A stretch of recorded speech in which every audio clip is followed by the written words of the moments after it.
Durante siglos, el relato fue claro y aparentemente inmutable. Los milagros del cristianismo primitivo pertenecían a los hombres. Pedro sanaba. Pablo expulsaba espíritus.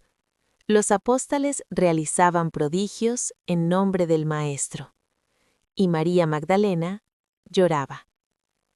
Esa fue la imagen que dominó la memoria colectiva. La mujer arrepentida, la pecadora perdonada, la figura emocional al pie de la cruz.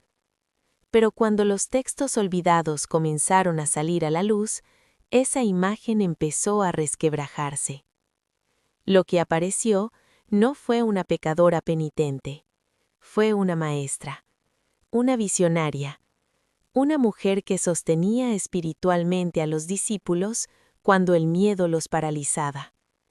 Y en esos textos se insinúan milagros. No milagros de espectáculo público, no prodigios diseñados para impresionar multitudes, sino milagros más peligrosos, los que transforman la conciencia. Si quieres descubrir las historias de las mujeres que pudieron haber cambiado el rumbo de la fe y cuya memoria fue suavizada con el tiempo, suscríbete ahora a este canal y activa la campana. Aquí exploramos los textos apócrifos, los evangelios prohibidos y las voces femeninas que la historia no logró borrar por completo. Porque la historia nunca fue tan simple como nos la contaron. El Evangelio que desestabiliza el relato. El Evangelio de María no es un texto narrativo lleno de parábolas o milagros físicos. Es un documento fragmentario, profundamente teológico, que refleja una corriente del cristianismo del siglo II. En él, María Magdalena no ocupa un lugar secundario. Aparece como figura central en un momento crítico. Los discípulos están abatidos, temerosos, confundidos tras la muerte del Maestro. No saben qué hacer, no saben cómo continuar. Es María quien se levanta. Este detalle es crucial. El liderazgo espiritual, en ese instante decisivo, no proviene del que más tarde sería llamado la roca, sino de una mujer. Su primer milagro no fue sobre la materia, sino sobre el ánimo humano. Evitó que el grupo se desintegrara. Sostuvo la fe cuando el miedo la amenazaba con destruirla. En términos históricos, esta escena es explosiva. Sugiere que existieron comunidades cristianas donde el liderazgo femenino no solo era aceptado, sino fundamental. El milagro de la resurrección interior.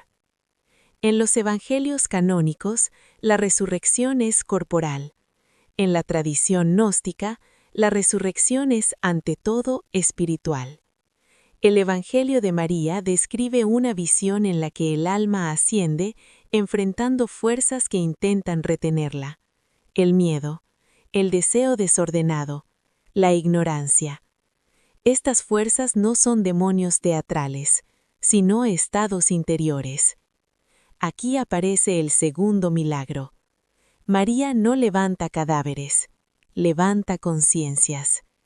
Enseña que la verdadera muerte no es biológica, sino espiritual, y que la verdadera resurrección ocurre cuando el alma despierta del engaño.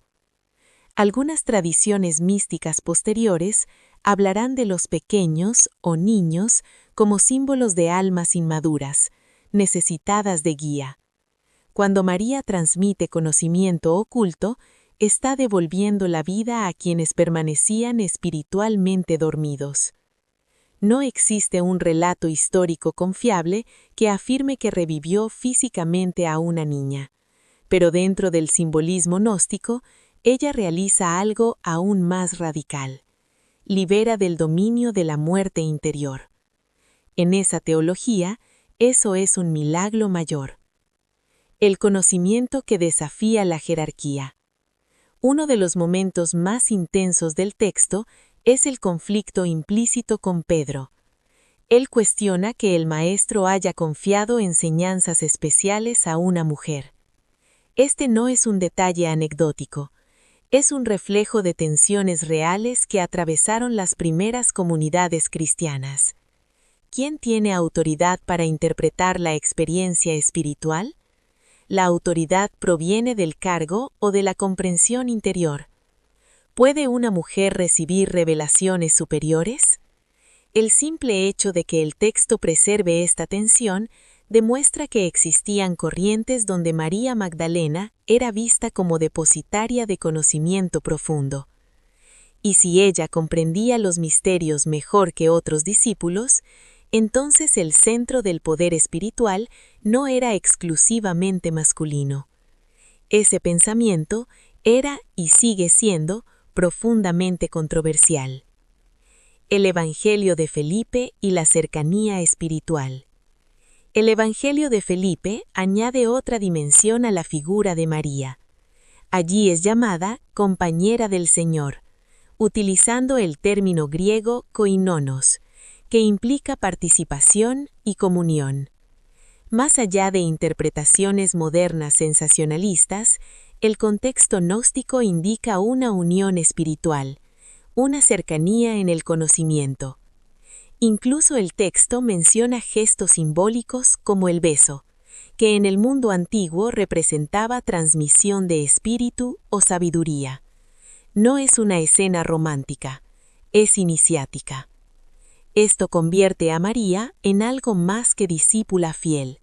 La presenta como interlocutora privilegiada del misterio.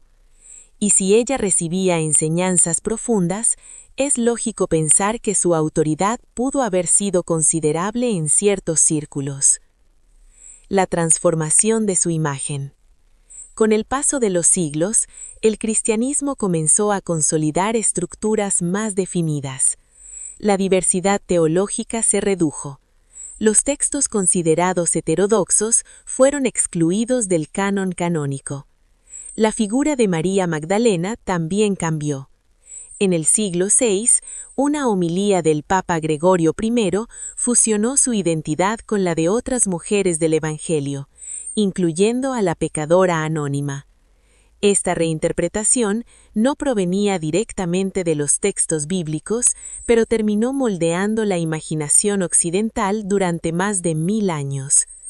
La líder espiritual se convirtió en símbolo de arrepentimiento. El cambio no fue menor. Redefinió el lugar de la mujer dentro de la narrativa cristiana. El milagro que no pudo ser borrado. A pesar de los intentos de simplificación, la memoria alternativa de María Magdalena sobrevivió. Sobrevivió en manuscritos enterrados. Sobrevivió en comunidades marginadas. Sobrevivió en preguntas que nunca desaparecieron por completo. El mayor milagro quizá no fue el que realizó en vida, sino el hecho de que su figura regresara siglos después para reabrir el debate. Hoy sabemos que el cristianismo primitivo fue más diverso de lo que durante siglos se enseñó. Sabemos que existieron corrientes donde la autoridad femenina era reconocida.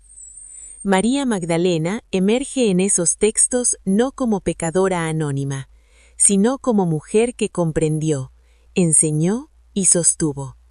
Una historia que aún incomoda.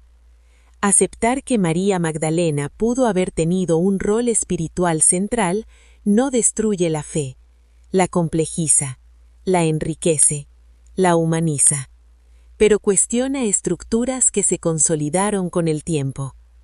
Si el primer anuncio de la resurrección fue confiado a una mujer, y si algunas comunidades la reconocieron como maestra de conocimiento profundo, entonces la historia oficial no es toda la historia. Y esa posibilidad sigue generando incomodidad. Si este tema despertó nuevas preguntas en ti, deja tu comentario y comparte este video. Suscríbete para seguir explorando las mujeres que marcaron la historia bíblica y cuyos nombres no siempre ocuparon el lugar que merecían, porque entender su memoria es entender también el origen de nuestra tradición. Nos vemos en el próximo episodio.